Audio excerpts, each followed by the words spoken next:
Alright guys, I know I'm supposed to be filming workouts, putting those up, and having you guys there with me as I track my journey. However, I think a big part of me making more videos has just as much of a good impact on our community when they're not just about what I'm doing in the gym, but maybe about information that I think is valuable and hopefully you guys find valuable, and in particular when I think subjects like the one I'm about to talk about is brought to the table. And it's one of those subjects that I don't think is talked about enough or not recycled, because we talk about a lot of the same things over and over and over. So what I wanted to talk about today is comparing yourself to others, and why that can serve as a distraction, and not only why can it be a distraction, but why it's perfectly normal, and also why it can work as an advantage, essentially, if you do it right. So where this came from is, it's basically, look, we have a Facebook page where it's exclusive for our 3D muscle journey athletes, past and present, and this is where a good part of our community flourishes in. And within this community, and one of the reasons that it's so awesome is simply because we have all kinds of athletes there. We'll have kids who are still in high school who have never even done a show. We'll have bodybuilders in their 40s, 50s, and so on, and they've done quite a few shows, and they have tons of experience to share with the younger athletes. We have those mutants like Bryce Lewis, Smiley Elmore Jr., Kevin Riley, Jeff Alberts, and physiques like that that are, I guess you could say, the standard.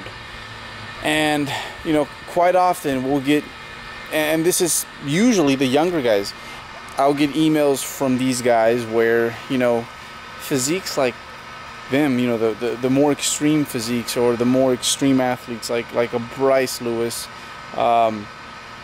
they tend to be discouraging, and they can't help but compare themselves to these guys and feel less than. And firstly, we start these conversations with just stating the fact that it is perfectly normal to compare yourself to other people. You do it as kids, you do it when you're in high school, we do it as adults, and even more so, we do it in bodybuilding. And comparing yourself to other people, it can serve as a valuable tool. It lets you know what your role is going to be, what you're going to have to do to be successful, since you're not the only person living in this planet. It's essentially how I came to grips with, crap, I'm not super handsome, don't got blonde hair or blue eyes, and just gonna have to be really smooth when it comes to talking to the ladies and whatnot. So you learn to compensate, and then you learn to play to your strengths. And when you compare yourself to others and you don't acknowledge what you do have, that's when it can be a distraction. That's when it can set you back, slow you down, or in some cases, some people never get moving because of it, because they can't help but look at guys like Josh Hyaduk and be like, damn, I can never do that. And I've done it myself, especially when I was younger, and even now as a competitor, it's very hard to not let it become a distraction. So it's something that you're always kind of having a tug of war with.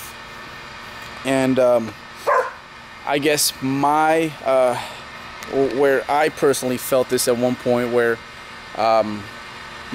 distractions were overwhelming to the point where they completely deviated me from the right path, was back in my early 20s when I was going to a gym filled with enhanced athletes, and all these guys were gaining all this amount of weight and just getting stronger and getting bigger. And I'm a very competitive dude, and you know, it was very hard for me to be left behind. I knew these guys were on, you know, the white lightning and whatnot, but I didn't want to be that small dude in the gym. So I went on some perma bulk cycles that did me absolutely no good, and if anything, they slowed me down quite a bit. You know, and it was all based on insecurity. It was all based on me using comparisons the wrong way and looking at the wrong things. So, you know, essentially, the race is just you against you at the end. And you are going to get much further and get there much quicker when you're running like this and not running like that. Okay? So, that's basically my piece for this one. Thank you guys.